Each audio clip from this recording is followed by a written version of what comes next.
Mradi wa Genius umetubadilisha mazingira baada ya kupewa elimu pana kuhusu mazingira, usafi. Kuna maeneo yalishakuwa jangwa baada ya misitu kufyekwa. Yalikuwa hayana thamani tena.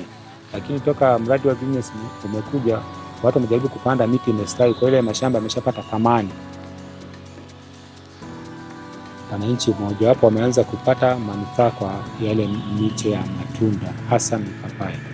Kuna watu wamenufaika moja kwa moja kwa kupata pesa, lakini na lishe. Mimi nilikuwa miti ya mbao hiyo, ili tu hata kama ni Mungu akanichukua, ili wanangu waje wanufaike kwenye hizo mbao. Kipindi cha nyuma nilikuwa tumenyanyasika bila kujua. Ukienda kwa mtu unaweza ukakopa 200,000, baada ya mwezi mmoja unaambia urudishe 400,000. Lakini kwenye kikundi tunazalisha 10%. Pale ndio tukaona faida ya kikundi.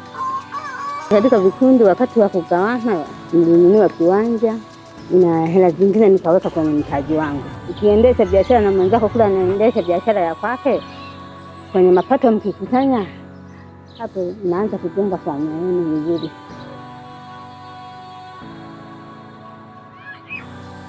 Familia kwa kweli imefurahia, maana kama ng'ombe wa maziwa utapata maziwa, labda utanunua mengine ya kula, mengine utauza. Kweli watanisaidia makazi madogo kama wanafunzi shuleni, watakuwa wanauza, wananisaidia kununua hata uniform zao kule, hata kalamu, pia na maviatu huko.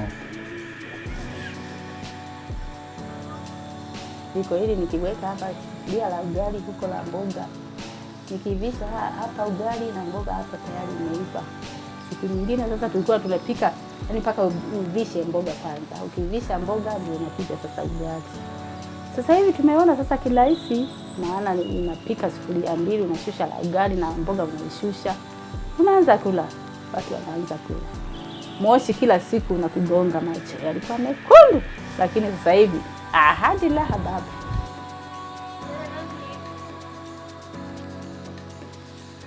Baada ya kupata hatimiliki, nafsi yangu imejisikia kwa vizuri.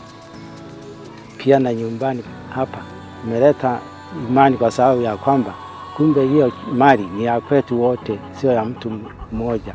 Hata nikitaka kuuza lazima niwashirikishe. Hata mimi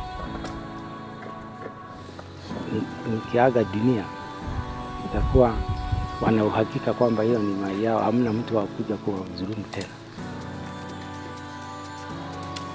Hata majirani zangu hamna haja sasa ya kugombania sehemu kale, kwa sababu zamani tulikuwa tunagombania hata hatua moja tu, nasema hii la kwangu, hii la kwangu. Sasa hivi na uhakika kwamba hamna shida, kwa sababu hata kigombana wakija tu wale wataalamu waliotupimia tayari wataonyesha hii la kwako linakomea hapa.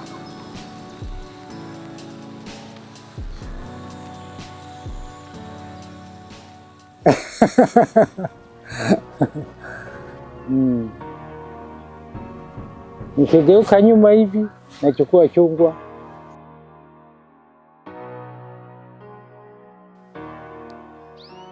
Genius nimefanya mambo mazuri tu.